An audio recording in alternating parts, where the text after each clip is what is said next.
When camping in an RV, always remember to close the skylight, or you might end up being watched by a pervert. It turns out that just now, Hank, while investigating the Heisenberg case, decided to target people driving these types of RVs and began to check them one by one. Unfortunately, this time he ran into an elderly couple camping, who mistook Hank for a pervert. This was incredibly awkward. However, to add to Hank's embarrassment because he didn't make it to the border on time for support, George has sent his man Steven in his place, which means that Steven will outrank Hank. Hank felt like everyone thought he was slacking off, not realizing he was being crushed by the Heisenberg case. Marie, who never thought of others, suddenly showed some concern for Hank. This surprised Hank so much he thought Marie was mocking him. Hank, who never lost his temper with his wife, couldn't hold back his anger this time. I'm not doing some actual good out here, and all I get are these accusations. But everyone thinks I would this thing fine. But I'm onto something, I know it. You understand me? When he arrived at the office, everyone was celebrating Steven. Only Hank was still investigating the RV issue, but he was puzzled because all the RVs had been cleared, and he still hadn't found any trace of Heisenberg. He felt that the caravan photographed at the petrol station must not have been counted, so he asked his colleague to double-check. Sure enough, just as Hank suspected, there was indeed an RV that had been overlooked because it hadn't been renewed. The heavily pressured Hank felt like he had grabbed a lifeline and followed the lead to find the owner of the RV. The owner was the mother of Combo, who had been shot dead a few months ago. She explained that her RV had been stolen a few months back, but she didn't report it because she knew her son had taken it, and she didn't want to see him go to jail. It turns out that when Walter first started out, he took out his only savings and asked Jesse to buy an RV. After getting the money, Jesse went to a bar with some friends and blew all of Walter's money in one night. Unable to face Walter, Jesse instinctively wanted to run away, but Combo decided to help him by stealing his mother's RV. Hank asked to search Combo's room for any clues. Combo's mother cooperated fully with Hank's investigation.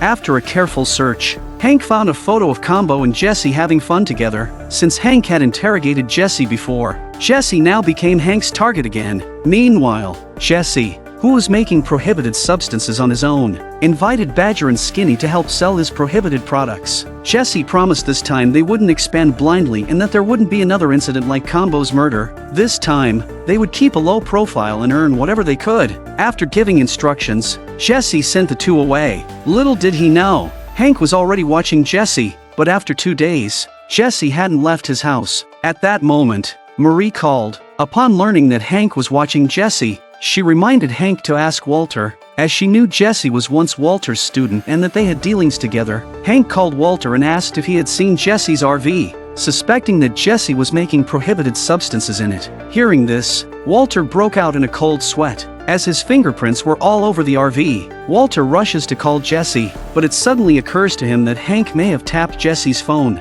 so he hangs up before he can speak. Next, Walter sought Saul's help, but Saul wasn't much help in this area and didn't offer good advice. In desperation, Walter decided to take matters into his own hands. Meanwhile, Badger was helping Jesse repair the RV. Walter rushed to the scene and explained the seriousness of the situation. They were now in it together. Clovis suggested they destroy the RV immediately, as he knew professionals who could handle it. They agreed, leaving Badger standing there in a daze.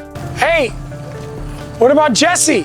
What about him? Seeing this, Badger hurriedly called Jesse, not knowing this move almost got them all killed. Hearing his RV was about to be destroyed, Jesse, who was hiding at home, rushed to stop it. This was Hank's chance. He followed Jesse, planning to catch him red-handed. Walter, having paid the money, repeatedly urged Old Joe to dispose of the RV thoroughly. Old Joe assured him there would be no trace left. Just when Walter once again to stay in the once fought in the place when the pig teammates like Jesse suddenly arrived, his mouth also cursing non-stop. Walter felt bad and looked through the window to see that Hank had followed him. Walter quickly locked the doors and drew all the curtains. A confused Jesse climbed up to see what was going on and immediately understood the seriousness of the situation. Oh God, you led him right to us.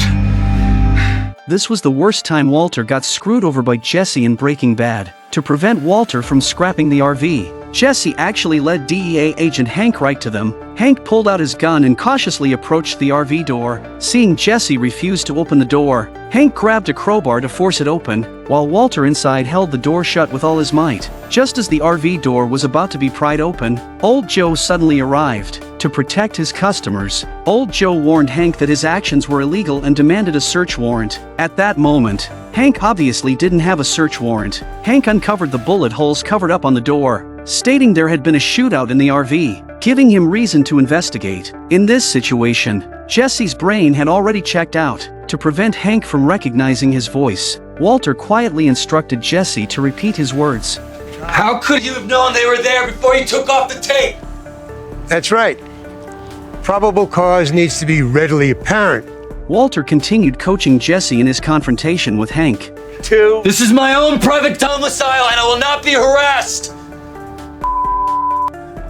It seemed this guy not only knew how to make prohibited substances but was also quite savvy in law. But at this point Hank is not afraid at all. He said he will have his colleagues to send a search warrant to see if this turtle in a jar can grow wings and fly away. Walter and Jesse found themselves in a tight spot with no way out. Jesse, at his wit's end, plans to start the RV and stage a police chase with Hank, which is apparently the only thing he can come up with at his wit's end. Walter racked his brains and finally came up with a rather unethical solution. He made a mysterious phone call. Moments later, Hank received a call from the police saying his wife Marie had been in a car accident and was being rushed to the hospital. This struck Hank's weak spot. He turned around and headed straight for the hospital, unaware he had fallen into Walter's trap. You're gonna have to start paying me more.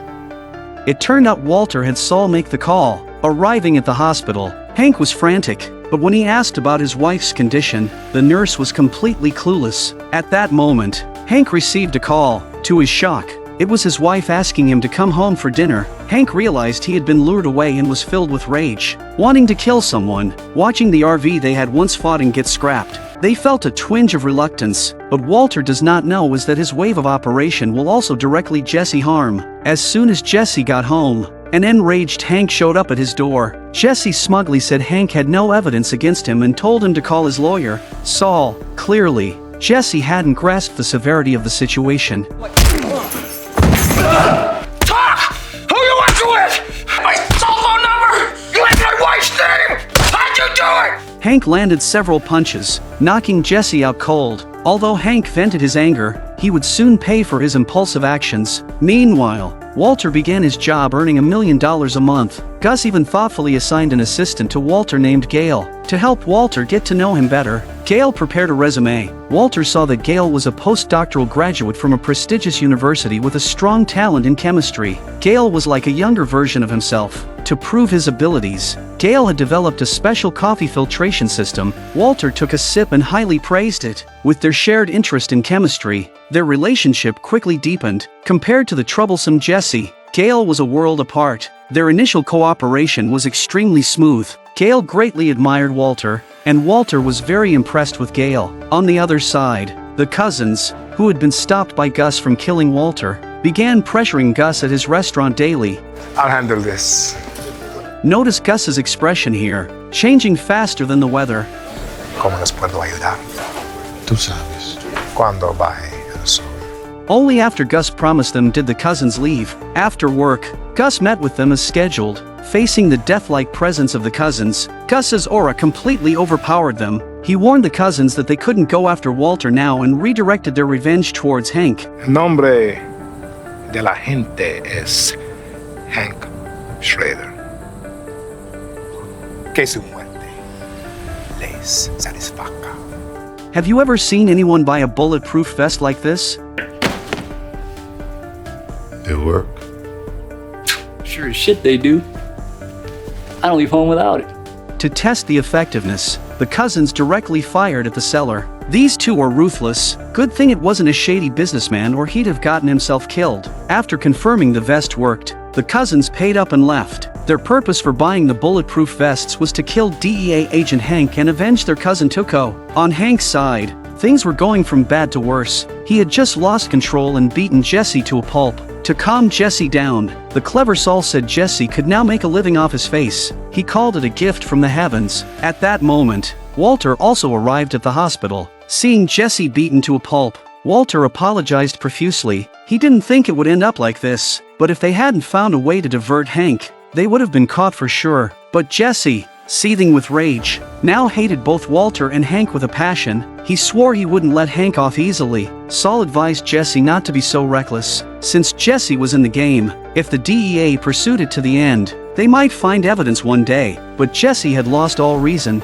He recklessly said if he got caught, he would rat out Walter. At this point, Saul was contemplating killing Jesse, but Walter still genuinely wanted to protect him. Hank, on the other hand, faced an investigation by his superiors. They had received Jesse's complaint without any evidence to refute the claims, and to avoid tarnishing the DEA's reputation, Hank was placed on temporary leave. When Marie learned Hank was in trouble, she came to pick him up from work. In the elevator, Hank broke down, crying in Marie's arms, but once out of the elevator, he put on a tough front again. He asked Marie to keep this a secret, but it was too late. Marie had already informed her sister and asked for her help in getting Hank out of trouble. Skylar, suspecting it had something to do with Walter, went to him for help. Seeing that Walter was doing well post-divorce, Skylar couldn't help but throw a few sarcastic remarks. Then Skylar questioned Walter about the RV, asking him to find a way to get Jesse to withdraw his complaint against Hank. Walter thought Skylar came to reconcile,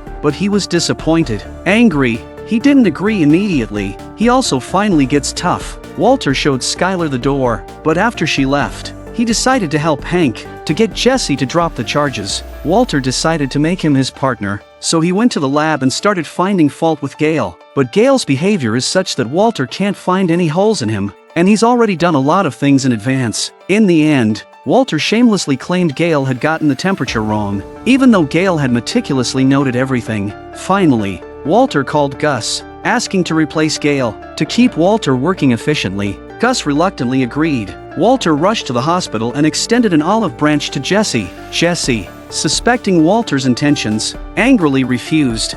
A nice try. As even your asshat brother-in-law. Walter insisted it wasn't what Jesse thought. He wanted them to partner up and split the profits like before. That meant each of them would make $5 million in 3 months. For the currently penniless Jesse, this was a huge temptation, but he still refused. Jesse became more agitated, saying that since meeting Walter, he had lost everything he cared about. Now he had nothing left. He felt Walter never acknowledged his work, and he believed Walter never cared about him. Seeing Jesse getting more and more agitated, Walter had no choice but to leave. Before leaving, Walter finally said that he approved of Jesse's words, saying that his artwork was as good as his own. After Walter left, a calmer Jesse reconsidered and called Walter, agreeing to partner up again. He also withdrew his complaint against Hank. Meanwhile, Hank, still on leave, finally opened up to his wife. It turns out that ever since he accidentally killed Tuco, he had a shadow in his heart. And then he went to the border to support the encounter, which made him feel even more afraid. These events had changed him, causing him to lose control and attack Jesse. He realized his career might be over and was willing to face the consequences. Back at the office, Hank accepted George's disciplinary action suspension without pay, and turning in his badge and gun. As Hank prepared to go home, George stopped him, saying they had received word that Jesse had withdrawn his complaint, meaning Hank could return to the DEA. Hank, overjoyed, bought flowers and planned to surprise Marie. As he got into his car, he received a mysterious phone call. Shredder. I need you to listen very carefully. 2 men are coming to kill you. Come again? They're approaching your car. You have 1 minute. And I'll get the jag off. Who is this? They're coming. Hello? Whether it was real or not, it left Hank panicked and anxious. Hank was about to die because the enemy was 30 seconds away from the battlefield. Hank, without his gun, was panicking. Fortunately, a mysterious person's warning had mentally prepared him. 30 seconds passed, and the cousins arrived, firing several shots at Hank. Without a gun, Hank shifted into reverse, flooring the gas pedal and pinning one of the assassins between 2 cars, immobilizing him, and causing his gun to fall into the car. At this moment, the other assassin, Marco, appeared. Hank, having been shot multiple times, escaped through the back door with a gun in hand. Seeing his brother's legs shattered, Marco vowed to make Hank pay a terrible price. While searching for Hank, an innocent bystander fell to Marco's gunfire. Fortunately, Marco's bullets ran out, sparing another woman. While Marco was reloading, a bullet accidentally dropped, and this bullet had been foreshadowed back when they went to buy the bulletproof vests. Hank was the first to spot Marco, but he emptied his magazine only to realize Marco was wearing a bulletproof vest. Hank was shot twice more and collapsed. Just as Marco was about to shoot Hank in the head, he decided that was too easy. He returned to his car to fetch his axe. At that moment, Hank saw the bullet on the ground and mustered all his strength to pick it up. As Marco raised the axe to strike Hank, Hank shot him in the head. This validated the arms dealer's words. In just a few minutes, 4 people lay in pools of blood. Meanwhile, Jesse, who had been beaten by Hank, was just discharged from the hospital and saw Hank being brought in for emergency treatment. Seeing Hank in worse shape than himself, Jesse felt a sense of balance. Jesse was soon taken to the lab by Gus's man. Gail was puzzled about why Walter had kicked him out, seeing his replacement was a bruised thug. Gail felt deeply wronged. Gail had personally set up and calibrated the entire lab, and now he had to hand it over to someone else. It was truly an injustice. After Gail left, Jesse told Walter about Hank's situation. Hearing this, Walter rushed to the hospital. Although he was officially divorced from Skylar, in his heart, Hank was still family. Meanwhile, Gus received a call from Juan, the Mexican cartel leader. Learning that one of his men was dead and another wounded by a DEA agent, Juan suspected Gus was behind it. But Gus, of course, denied any involvement. At the hospital, Walter, guided by Steven, saw the assassin who tried to kill Hank. When Lionel, one of the cousins, saw Walter, he recognized him as Heisenberg, Tuco's killer. Ignoring his injuries, Lionel struggled to get out of bed. Walter could clearly sense that Lionel was coming for him, and he seemed to understand what was going on, so he called Jesse to confirm. When they were taken by Tuco, Tuco mentioned that 2 of his cousins were coming to meet them. Jesse confirmed this. Walter deduced that the assassins who attacked Hank were Tuco's cousins. That evening, Gus, the DEA's largest benefactor, came to the hospital to visit Hank's family. He also brought fried chicken from his restaurant for all the agents. No one present knew Gus's other identity, except for Walter, which made Walter uneasy. Everyone thanked Gus for his visit. As Gus left, Walter followed.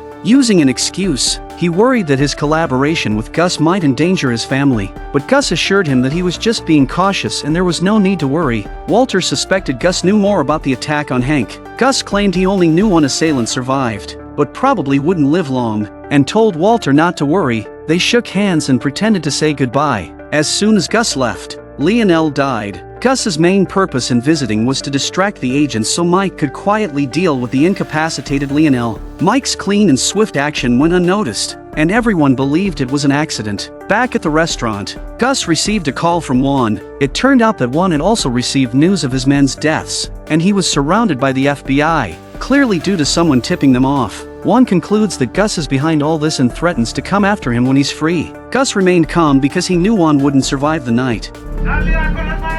¿Qué es eso? ¡Vayan a ver! This was all part of Gus's master plan, and it was only just beginning.